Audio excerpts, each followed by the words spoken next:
Hey guys, अस्सलाम वालेकुम, सत श्री अकाल। आई होप आप सभी बहुत अच्छे होंगे। हम भी बहुत अच्छे हैं। मैं हूं रानिया, मैं हूं रोहन और आप देख रहे हैं हिंदुस्तानी कपल रिएक्शन। तो हम आ गए हैं आप लोगों के लिए एक न्यू वीडियो लेकर, और उस वीडियो का टाइटल है क्या हिंदू और मुसलमान बिछड़े हुए भाई हैं। तो ये वीडियो बहुत ही इंटरेस्टिंग होने वाली है, आप लोग भी इस वीडियो को लास्ट तक जरूर देखना। जैसे देखते हैं इस वीडियो में बहुत अच्छा इन्फॉर्मेशन मिल रहा है हिंदू धर्म और मुस्लिम धर्म में जो इक्वेलिटी है, जो दोनों चीज में सेम चीज है, उसके बारे में बताया जा रहा है। तो उससे पता चलता है कि यार इंसान तो हम सब एक ही है, ठीक है। तो देखते हैं कि रिलीजन में क्या सेम चीजें हैं। तो बहुत इंटरेस्टिंग वीडियो होने वाला है। आप लोग वीडियो को ज़्यादा से ज़्यादा लास्ट तक के देखना और ज़्यादा से ज़्यादा शेयर करना, ताकि लोगों को भी इक्वेलिटी और सही चीज़ पता चले दोनों धर्म के बारे में। तो स्टार्ट करते हैं बिना किसी टाइम वेस्ट के। अल्लाह ने इस दुनिया में इंसानों की हिदायत के लिए 1,24,000 पैगंबरों को इनकी अपनी कौमों के अंदर भेजा, ताकि वो इन्हें एक अल्लाह का तारुफ करवा कर इन्हें हिदायत का रास्ता दिखाएं। यानी दुनिया का कोई ऐसा हिस्सा नहीं जहाँ पर तारीख के अंदर कभी आबादी मौजूद रही हो, पर इन लोगों की हिदायत के लिए इन्हीं में से कोई पैगंबर ना भेजा गया हो। इसका मतलब कि हिंदुस्तान की सरजमीन पर भी अल्लाह के कई पैगंबरों को भेजा गया, जिनकी तालीमात को वक्त गुजरने के साथ साथ बदल दिया गया, और यहाँ के लोग एक बार फिर से शिर्क व बुत परस्ती के अंदर पढ़कर गुमराह होना शुरू हो गए। क्योंकि कुरान में भी 1,24,000 में से सिर्फ 25 पैगंबरों का नाम से जिक्र मौजूद है। बाकियों का कोई जिक्र करना जरूरी भी नहीं था और ना ही मौजूद है, क्योंकि कुरान पाक इबरत की किताब है, ना कि किस्से कहानियों की या फिर पैगंबरों की बायोग्राफी की। इससे पहले की वीडियो के अंदर हमने तफसील से और हिंदू वेदास और कुरानी सहीफों और अलामी किताबों की रोशनी के अंदर ये जाना था कि हज़रत नूह अलैहिस्सलाम की तबलीग हिंदुस्तान की सरजमीन तक कैसे पहुंची थी। यहाँ तक कि दुनिया के पहले पैगंबर हज़रत आदम अलैहिस्सलाम को भी हिंदुस्तान की सरजमीन या मौजूदा श्रीलंका पर मौजूद आदम स्पीक नामी पहाड़ी पर उतारा गया था, जहाँ पर आपके कदम के निशान आज भी मौजूद हैं। उस वीडियो का कुछ पार्ट मैं आपको प्ले करके दिखा देता हूँ, ताकि आपको बेहतर तौर पर अंडरस्टैंडिंग हो सके। हैरत अंगेज तौर पर लफ्ज आदम भी संस्कृत जबान का लफ्ज है, जो कि हिंदुस्तान की सरजमीन की जबान है, ना कि अरब की जबान, जिसका संस्कृत में मतलब है कि पहला, शुरुआती या ओरिजिनल। इसीलिए आदमी का मतलब है आदम अलैहिस्सलाम की औलाद, जिन्हें कदीम संस्कृत की किताबों के अंदर संबुआ मनु कहकर पुकारा गया है। और अगर हिंदू किसी तरह से इनके वजूद से इनकार करने की कोशिश करें तो ऐसा बिल्कुल नामुमकिन है, क्योंकि इनकी मुकद्दस किताब ऋग्वेद और भविष्य पुराण में आदम अलैहिस्सलाम की तख्लीक, फरिश्तों का इन्हें सजदा करना, आदम अलैहिस्सलाम से हज़रत हवा की तख्लीक, शैतान का इन दोनों को बहकाकर जन्नत से निकालना और फिर जमीन पर उतारने का जिक्र वाज़ेह तौर पर मौजूद है। भविष्य पुराना चैप्टर 4 to 7 के अंदर ये तमाम वाक़या बयान है, बिल्कुल ऐसे ही जैसे कुरान पाक की सूरह अल बकरा में और इंजील मुक़द्दसा में भी।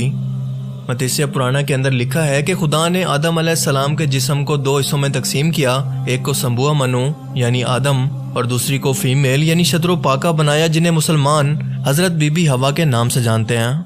जिसका मतलब अगर इन तीनों दुनिया के सबसे बड़े मज़ाहिब के अंदर एक जैसी चीजें मौजूद हैं, तो इनका सोर्स भी एक ही होना चाहिए, यानी एक खुदा।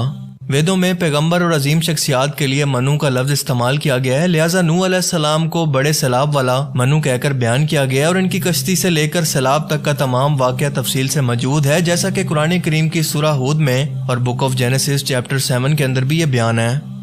वेदों में लिखा है कि जब बड़े सैलाब के बाद दुनिया फिर से आबाद होगी तो मैं इन वेदों को नाफिज करूंगा। और भविष्य पुराना चैप्टर 4 to 7 के अंदर नूह अलैहिस्सलाम के तूफान के बारे में बयान किया गया, और ये भी कि इस मनु को खुदा ने कश्ती बनाकर इसके अंदर जानवरों को सवार करने का हुक्म दिया, जिसके बाद एक अजीम तूफान आया जिसने भारतवर्ष यानी हिंदुस्तानी सरजमीन पर जिंदगी को खत्म कर दिया। लफ्ज नूह संस्कृत जबान के अंदर भी मौजूद है, जिसका मतलब है बोट यानी कश्ती वाला, वही मतलब जो कि अरेबिक जबान के अंदर है। इस दौरान ये वेदास फ्यूचर के बारे में बयान कर रही हैं कि कैसे एक बड़ा तूफान आने वाला है और कैसे एक बार फिर से इंसानियत की शुरुआत होगी। और वेदास में नूह अलैहिस्सलाम को कुल 74 जगह पर नाम के साथ बयान किया गया है। आज हिंदुस्तान की सरजमीन पर जो भी बुत परस्ती मौजूद है, वो माजी के अंदर भी हजारों सालों से मौजूद थी, जो कि हर पैगंबर की वफात के बाद एक बार फिर से शुरू हो जाती, जब लोग इनकी तालीमात को आहिस्ता आहिस्ता भुलाकर शिर्क व बुत परस्ती के अंदर पड़ जाते। लेकिन आज भी अगर आप सनातन धर्म और इब्राहिमिक रिलीजन की अल्हामी किताबों यानी तौरात, अंजील, कुरान पाक का मुताला करें तो इन सब के अंदर आपको बिल्कुल एक जैसे मजहबी कॉन्सेप्ट, एक जैसी तारीख पढ़ने को मिलती है, जिसका मतलब कि इनका सोर्स भी एक है, यानी सिर्फ एक अल्लाह की जात। क्योंकि वेदास के अंदर भी लिखा है कि खुदा एक है, इसका कोई शरीक नहीं, इसकी कोई मूर्ति नहीं, इसका कोई स्टैचू नहीं। इन्हीं वेदास के अंदर दुनिया के पहले पैगंबर और पहले इंसान यानी हजरत आदम अलैहिस्सलाम और अम्मा हवा की पैदाइश का जिक्र भी मौजूद है। इसके साथ साथ शैतान का इन्हें बहका कर जन्नत से निकलवाना और इनके जमीन पर उतरने का जिक्र भी मौजूद है, और इसके साथ साथ तूफान नूह का भी। और ये सब यकीनन कोई इत्तफाक नहीं है। मुमकिन है कि जिन श्री कृष्ण और श्री राम को खुदा का अवतार कहकर हिंदू आज खुदा की सूरत में इनकी इबादत करते हैं, मुमकिन है कि किसी जमाने में वो अल्लाह के पैगंबर रहे हो, मगर वक्त के साथ साथ इनकी तालीमात को बदलकर इनसे शिर्क को मंसूब कर दिया गया हो। जैसा कि माजी से हमें पता चलता है कि जब भी कोई नेक शख्स फोत हो जाता तो आज से हजारों साल पहले के लोग भी इससे कई फर्जी किस्से कहानियां मंसूब करके इसे खुदा का दर्जा दे देते, जैसा कि नूह अलैहिस्सलाम की कौम ने भी किया। ये कौम इसी तरह से बुत परस्ती के अंदर पड़ गई। मुशरिकीन अरब ने भी बिल्कुल ऐसा ही किया, और हिंदुस्तान की सरजमीन पर तो ये आज भी हो रहा है। यानी ये मुमकिन है कि आज के मौजूदा हिंदू दरअसल हमारे बिछड़े हुए मुसलमान भाई ही हों। और ये बात मैं बिला वजह नहीं कर रहा, बल्कि इस दावे के इंतहाई अहम तरीन सबूत आपके सामने रखने वाला हूँ, जो कि यकीनन आपको हैरान कर देंगे कि मुसलमानों और हिंदुओं की आदात, रस्म और रिवाज और किताबों में इस हद तक सिमिलैरिटीज होना बिना किसी कनेक्शन के भला कैसे मुमकिन है। तो चलिए शुरू करते हैं। एक फ्रेंच राइटर ए डिबोइस ने हिंदू मजहब और इसकी तालीमात को 40 साल तक पढ़ा, और इसके बाद ये कंक्लूजन निकाला कि हिंदू वेदास के अंदर एक कश्ती वाले मनु का जिक्र मौजूद है, जो कि दरअसल यहूदियत, क्रिश्चियनिटी या मुसलमानों के अंदर हजरत नूह अलैहिस्सलाम है। क्योंकि वेदास के अंदर इनके लिए लफ्ज मनु का इस्तेमाल किया गया है, जो कि तमाम मजहबी शख्सियात को एक टाइटल के तौर पर इस्तेमाल होता है। और जाहिर है कि ये कश्ती वाले मनु और कोई नहीं बल्कि नूह अलैहिस्सलाम थे। मजीद ये कि तूफान नूह के बाद खुदा ने इस मनु से वादा किया था कि मैं तेरी तालीमात इस सरजमीन पर नाफिज करूंगा, जो कि नूह अलैहिस्सलाम के एक बेटे से इस सरजमीन पर आगे फैली। मगर बाद में इस कौम ने फिर से गुमराह होकर बुत परस्ती शुरू कर दी, और इनके मुताबिक आज भी हिंदू और मुसलमानों की रस्मों के अंदर काफी हद तक सिमिलैरिटीज मौजूद हैं, जो कि इस बात का सबूत है कि हिंदुस्तान के अंदर आज भी इन दीनी तालीमात के अलावा इन रसूमात को नहीं बदला गया, बल्कि ये किसी न किसी सूरत आज भी बाकी हैं। मिसाल के तौर पर डिबॉयस लिखते हैं कि हजारों साल पहले मौजूद मंदिर हों या फिर आज के मौजूदा हिंदुओं के मंदिर, यहाँ पर आप देखेंगे कि इन मंदिरों की डायरेक्शन या पगुडाफ, जिन्हें हम टावर जैसा स्ट्रक्चर कहते हैं, या इन मंदिर के अंदर मौजूद मूर्तियां हों, सबकी सब डायरेक्शन हमेशा ईस्ट यानी मशरिक को हमेशा फेस करती है।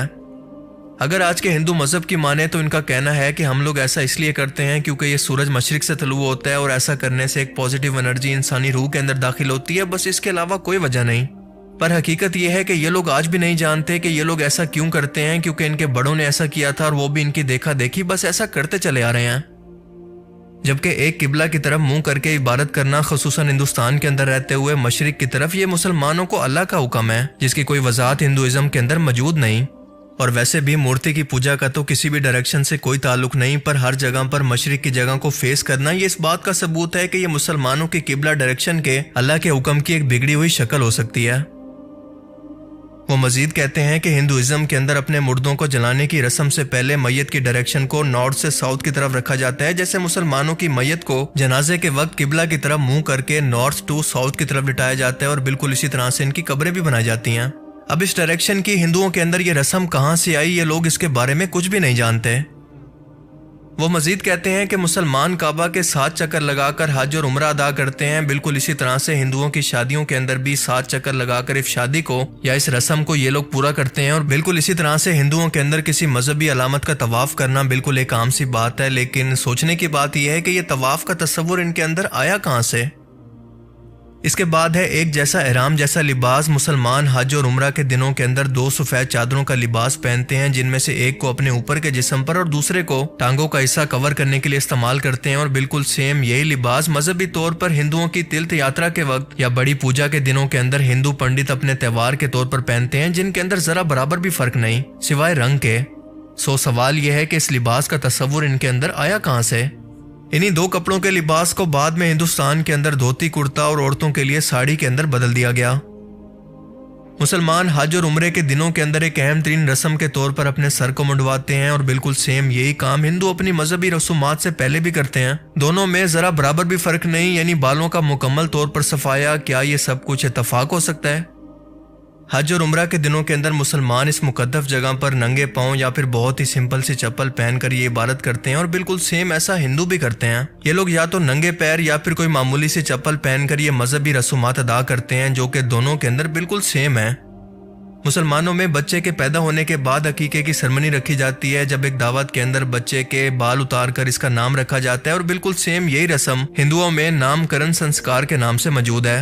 ये भी बिल्कुल उसी तरह से बच्चे के सर को शेव करके इसका नाम रखते हैं। अब इन तमाम सबूतों के बाद अगर हम एक मुसलमान से ये सवाल करें कि ये सब रसूमात और तरीके आपको किसने बताए, तो इनका जवाब होगा कि हमारे प्रॉफिट मोहम्मद सल्लल्लाहु अलैहि वसल्लम ने। जबकि अगर सेम यही सवाल आप एक हिंदू से करें तो उसका जवाब होगा कि हमारे बड़े इसे हजारों सालों से करते हुए आ रहे हैं, लेकिन हम नहीं जानते कि क्यों।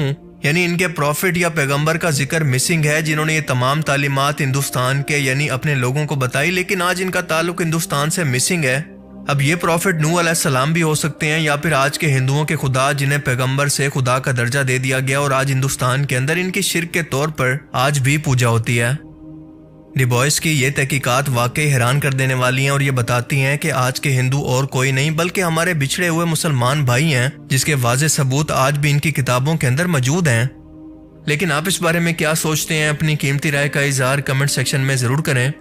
ये तो वीडियो बहुत इंटरेस्टिंग वीडियो चीज़ था यार। इतनी सारी सिमिलर चीज दोनों धर्म में होती है, ठीक है। और ये चीज़ तो यार रियली अगर भगवान एक से ज़्यादा होता, ठीक है, अगर बहुत सारे भगवान होते तो यार हमारे जो खून का कलर है वो सेम कैसे है हो सकता है। ये एक सोचने वाली बात है। हमारे जितने भी लोग हैं, चाहे वो किसी भी धर्म को फॉलो करते हो, सबके बॉडी स्ट्रक्चर एक जैसे कैसे हो सकते हैं? सबके पास हाथ है, पैर है, नाक है, आंख है, ये सब चीज एक जैसे कैसे हो सकती थी? अगर हजारों भगवान रहते, करोड़ों भगवान रहते, तो एक सोचने वाली बात है। भगवान तो एक ही है, लेकिन वो जो हो सकता है, जैसे कि जीसस को भी इस्लाम में ये बताया गया कि वो एक पैगंबर पैगंबर है, मैसेंजर लेकिन है। उनके जो फॉलोअर थे, उनके जाने के बाद दुनिया से उनको ही मतलब गॉड का दर्जा देने लगे, क्रिएटर समझने लगे और उन्हीं की एक इबादत पूजा करने लगे हैं। तो हो सकता है कि जो हिंदू धर्म है उसमें भी बहुत से पैगंबर आए होंगे, क्योंकि सभी तरफ मतलब हर जितने भी दुनिया में लोग रहते थे, हर तरफ पैगंबर मैसेंजर भेजे गए हैं। तो हो सकता है इधर भी आए हो, लेकिन वो लोग उनके जाने के बाद उनकी जो चीज़ें हैं उस पे चेंजेस लाकर उन्हीं को भगवान की जगह रख दिए हो। लेकिन अब कितनी भी चेंजेस लाओ, लेकिन कुछ ना कुछ चीज़ें ऐसी है जो हर धर्म में आप देखोगे सिमिलर है उसमें चीज़ें। तो ये कैसे हो सकता है? तो इसका मतलब यही है कि बात मतलब जो एक मैसेज था सबका एक ही था कि भगवान एक ही है, लेकिन लोगों ने टाइम के साथ चीज़ों में चेंजेस कर दिए हैं। जैसे मनु वाला और नूह अलैहिस्सलाम जो कि इस्लाम में बताया गया है, और भी जो इब्राहिमिक रिलीजन है उसमें बताया गया है। तो इतनी सेम चीज़ें कैसे हो सकती? नूह और मनु एक ही मीनिंग है, शिप, नाव उनका मतलब है नाम का। और वही चीज़ें जो उन्होंने मतलब इस्लाम में जो चीज़ें बताई गई है, उनके साथ जो चीज़ें हुई है, वही सेम चीज़ें हिंदू धर्म की भी जो किताबें हैं उसमें वही सेम चीज़ें लिखी हुई है। तो ये परफेक्ट था वीडियो। हो सकता है कि ये सारी चीज़ें वैसी ही हो जैसे ये वीडियो में बताया गया है, लेकिन लोगों ने चेंजेस कर दिया है। सो गाइस, आप क्या सोचते हो इस वीडियो के बारे में? जरूर कमेंट बॉक्स में कमेंट करके बताना। और अगर आप इस वीडियो पे न्यू होंगे तो इस वीडियो को लाइक कर देना, चैनल को सब्सक्राइब करके बेल नोटिफिकेशन ऑल पे सेट कर देना। मिलते हैं नेक्स्ट वीडियो में, तब तक के लिए बाय, लव यू गाइस।